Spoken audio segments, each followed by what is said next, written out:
From the Ticats Audio Network, this is the Ticats This Week with RJ Broadhead and Luke Tasker. The 2-4 Hamilton Tiger Cats take on the 3-3 Ottawa Redblacks. Great to have you with us on Ticats This Week. I'm RJ Broadhead. He's Luke Tasker, and it is a big game, Luke. We're a third through the season, and all of a sudden the Redblacks look like they're a pretty fun team to watch. Maybe not a fun team to play, but the Tiger Cats are getting them at not a great time. They've won back-to-back overtime games, and if you go back to their first meeting against the Tiger Cats, if it wasn't for Chris Edwards making a miraculous tackle against Dustin Crum, that game could have been tied. It wound up being a victory for the Tiger Cats, but they would have had to have a 2-point convert and so on and so forth. But it turned out to be a lot closer than the Tiger Cats wanted. So you're playing Ottawa when they're red hot. This is a tough test for the Tiger Cats. Yeah, it is. And the East is shaping up here. And what looked like an all, Toronto East. And of course, they still have a commanding lead. Still looking, or the rest of the league looking to force the first loss for Toronto, but Ottawa's kind of found their own as well. And like you said, great for the CFL because they're playing. It's just unbelievably exciting. Like every game that Ottawa plays in is a very interesting fourth quarter and finish, overtime or not. And so you're right. And in that game at Tim Hortons Field, that was just a touchdown and a 2-point conversion away from potentially going to overtime again. That was where Jeremiah Mazzoli, of course, got injured. And so that started, Crum's sort of, playing streak that he's on right now. And since then, he's sort of been able to play some good football games. He's impressive to watch on the ground and the way he's run. And the Ticats sort of have a different red-black team than they were facing 3 weeks ago. So, yeah, big test, and to do it out in Ottawa, an important test too. I mean, you got to, like we've been talking about this whole season, you got to get your East wins earlier this year than in years past. It's interesting. I was really looking forward to see what Calgary would do against Dustin Crum because it kind of felt like he was just a running quarterback. But he did pass for almost 80%, but not a lot of long passes. So do you think the Tiger Cats will try to take everything short away, and also they'll have to spy him to make sure he doesn't run? How do you force a young quarterback to throw the ball deep and really make that his only option? Is that possible? Yeah. It's there's risk reward in football. It's the great thing. I mean, you've got your 12 guys, and every guy who you take away from the secondary, you strengthen the run game. But in doing so, you weaken and you take away options from your own play calling ability in the secondary. So that's the beautiful thing about football. I mean, the whole thing is a chess match, and there's different ways of playing it. And you think in a game like this, the burden is on sort of your front seven, right? Those front four guys and the three linebackers. They've got a really dynamic running attack from this quarterback. And like you said, their passing game is majority short passes. Let's say less than 20 yards is where Ottawa has been throwing the ball. Okay, so those low seven have to really have a great game.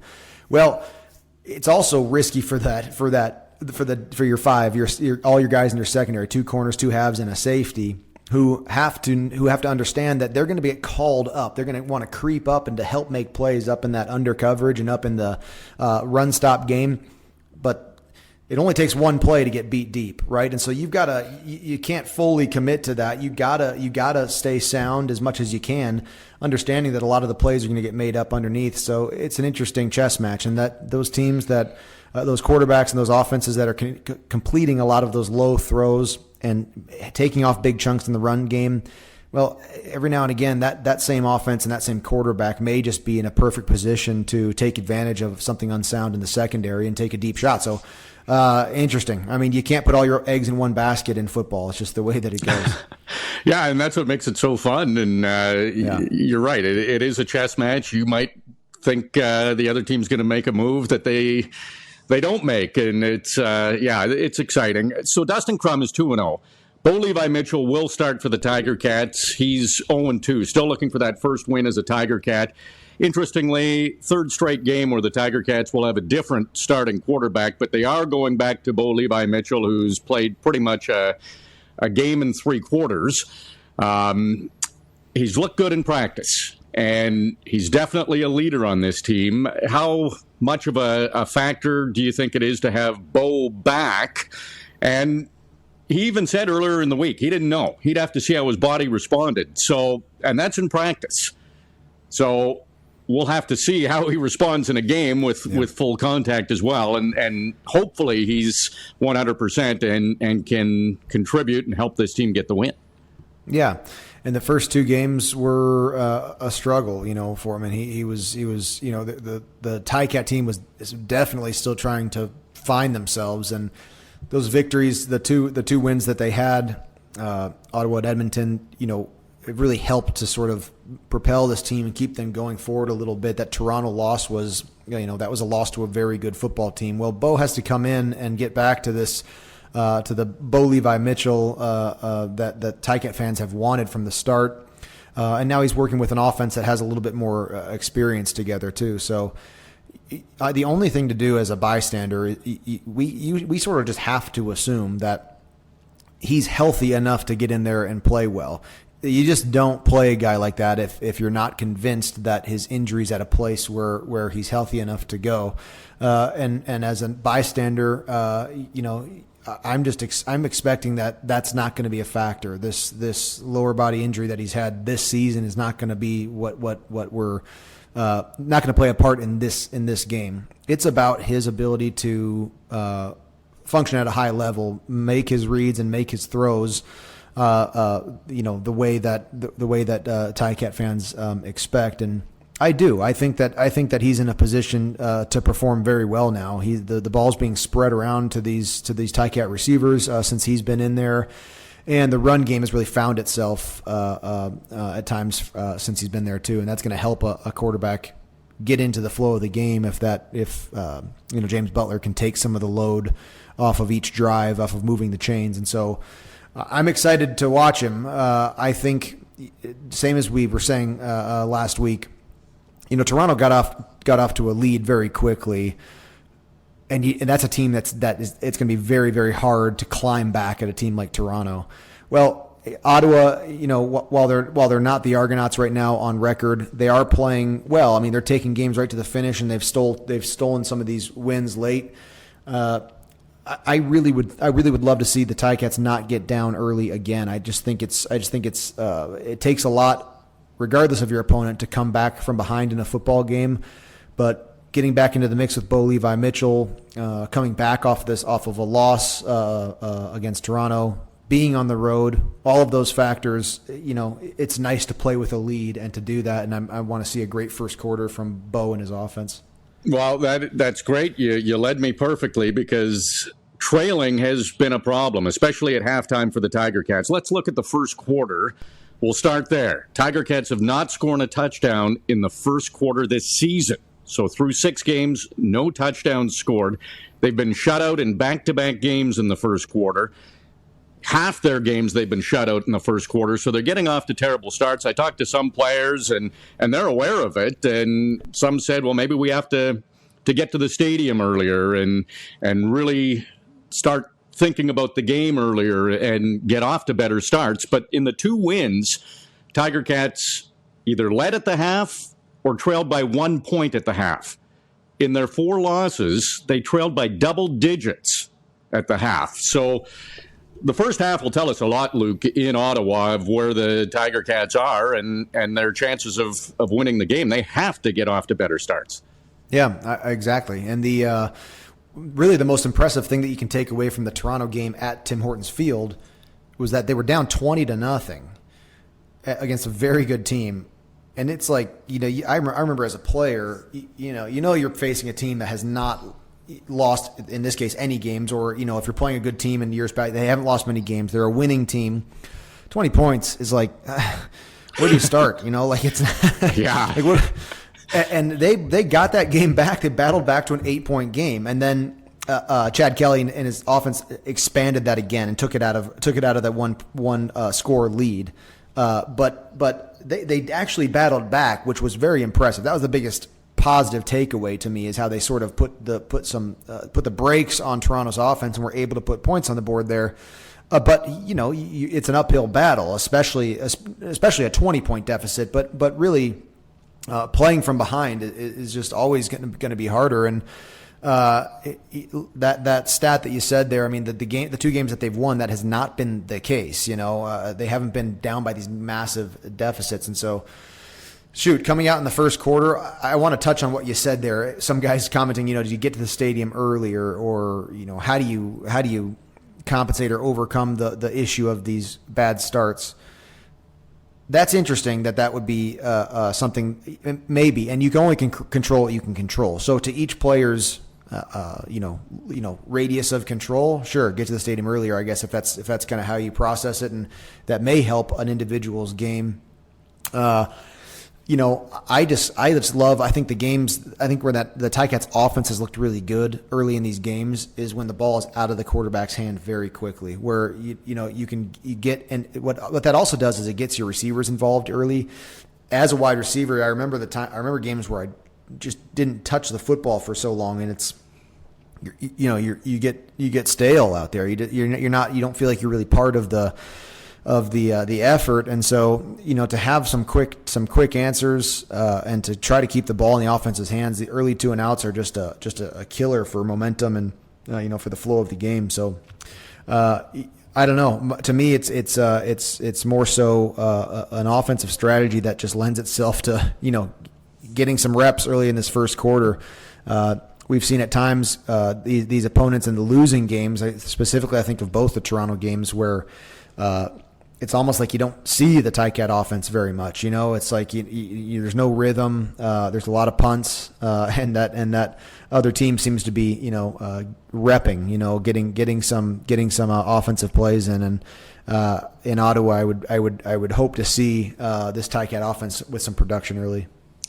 So you said it as a receiver and not getting the ball for a while. You feel like you're not part of it. Tim White. He didn't have a reception. That's extremely rare for Tim White, let alone 3 catches in his last 3 games, which is also extremely rare. I talked to him at practice, and he said, no, everything's fine. He's really got no explanation for it, but expects to really bounce back. Are you concerned at all that Tim White didn't have a catch in the last game?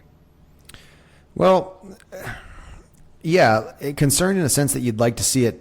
You'd like to see him with production, but more so, I'm interested in the passing game at large. The biggest hurdle for this offense is, again, you have a quarterback change, and just again and again, and there's just been, we saw early in the season both Bo Levi Mitchell and Matt Schultz with very near misses on deep balls. And you think back, if you just can get a little bit more higher percentage receptions on those deep balls, the whole offense just starts to look differently. But it's very hard to do when you've got a revolving door of personnel. And so Tim White is sort of, he's part of it, and it comes down to route running. It comes down to play call and defensive strategy too. But in my mind, I think Tim White's he's out there doing his job. Like I remember so many times, so many games thinking like, man, I'm running every route as good as I possibly can. That doesn't make the ball come to you. It doesn't, the read has to be there. Not even the read.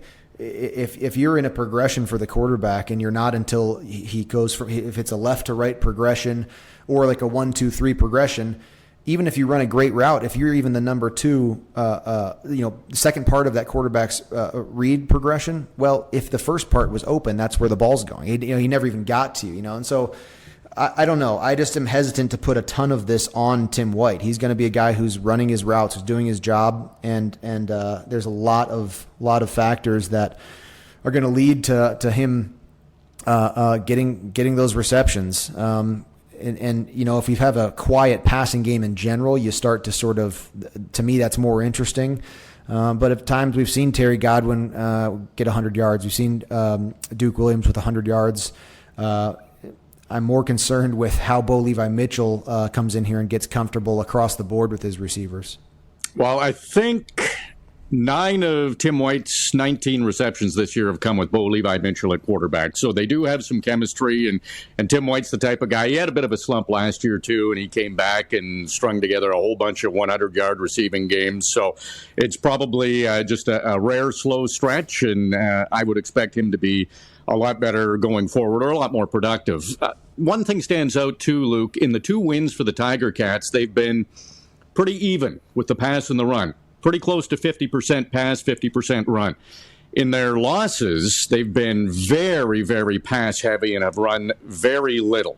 Mm-hmm. So just looking at numbers like that, logic would say, well, why not even it out? Like, why pass so much if it's not working? Let's get the run going. But there would be a reason behind that, I'm sure. And is it they've dug themselves a hole and they're trailing and are forced to pass? Or is it a game plan going in? Because the 50-50 has been pretty good. Yeah, you nailed it there at the end. I think there's some game strategy to it, or game situational awareness, kind of thing. Like where if you're behind, you're trying to move the ball down quickly. You're trying to stop the clock with incomplete passes or getting out of bounds. The run game generally is going to eat clock a lot quicker than a pass game, and so there's those kind of factors that go into it. But there's also just the idea that, I'll never forget something that Coach O said on an episode of the Coach O show. He goes, you're not practicing the run game out there. So if it's not working, you can't just keep on doing it. You've got to do what you think has the best probability of eating up yardage and putting points on the board that day. There's no more working on things. And so, some of it's that too. If the run game's just not happening, then you've got to put the ball in your quarterback and receivers' hands. And there's just in general, you think about any pass play compared to any run play, there are just more options. The run play, the runner has the ball and he has to make the yardage. The blockers in front of him have to be the guys making the plays there. In the pass game, every single pass play, the quarterback has options as the play continues, as he looks around the field. And so you're just gonna, if things aren't working, I don't know. If I'm an OC, I'm gonna start erroring on the pass game as well. So there's some of that. In those games, I think another point for this run and pass sort of combination is first down efficiency. If you're just not able to get those 5 yards on first down in the CFL, like that 5 yards on first down, if you can push that up to a 6 or 7 yard average, I think Toronto right now has a 7.6 or something like that average on first down. It's very good. If you're getting yourself in less than 2nd and 3, if 2nd and 3, 2nd and 2, for most of your second downs, that is a recipe to keep the ball in your hands. That's a recipe to move the ball very efficiently down the field. So if you're at that 5 yardage, at that 2nd and 5 or worse, it's really hard. And you're going to, of course, be passing more frequently. So it's a whole combination of things. And, Tommy Condell and the Ticats in general have always been a passing first sort of offense. But James Butler in those 2 wins that you mentioned, he was a huge part of it, and he is impressive, man. When you get him going, and the most impressive thing, if an offensive line is really, really doing well in their run game, well, most running backs are going to have a pretty decent game. I mean, the offensive line is a huge part of it, but you'll see James Butler do some special things when the play has broken down, and when he'll change directions in the backfield, before getting to the stoppage. And we saw that specifically in Edmonton. I remember seeing some really great runs where it was just creative. It was just being an artist out there in the way that he moved the ball down the field. And so, it's age old. If you can get James Butler going a little bit, it'll help Bo Levi Mitchell. It'll help Tim White. It'll help these receivers. Shoot, you know what the answer is, RJ? Maybe it just comes down to blocking and tackling. Just like, I can hear Coach Sal right now. Like it's just blocking and tackling. Hey, I want to touch on something you said there, that they don't practice the run game. Explain that. So practice, I meant like in the games, like it's not time to practice the run game. Like there's no more working on things. No, they're certainly practicing as the week goes on and working on their schemes and stuff. But Coach O's point was that, you think people will criticize, let's say, the Ticats for not running the ball frequently. Well, if the runs that you do in that first quarter on your first series and as you get going, if it's not giving you any production, you have no more time to work on it. The second quarter is not the practice quarter where you can figure some things out and okay, line that play up again. I want to read this. No, if something's not working, it's game. It's the game. You got to go somewhere else and find your yards elsewhere. So another couple of things I want to touch on before we wrap up, Luke. Just going through the 2 wins compared to the 4 losses. Tiger Cats have had 2 games where they've rushed, seeing as we're talking about the running game. They've rushed for over 100 yards. They've both been wins. So that will be something else we can watch in Ottawa. If they can establish that run, that is big for the Tiger Cats. And interceptions. They have 5 in the 2 wins, none in the 4 losses. So those takeaways will be key too.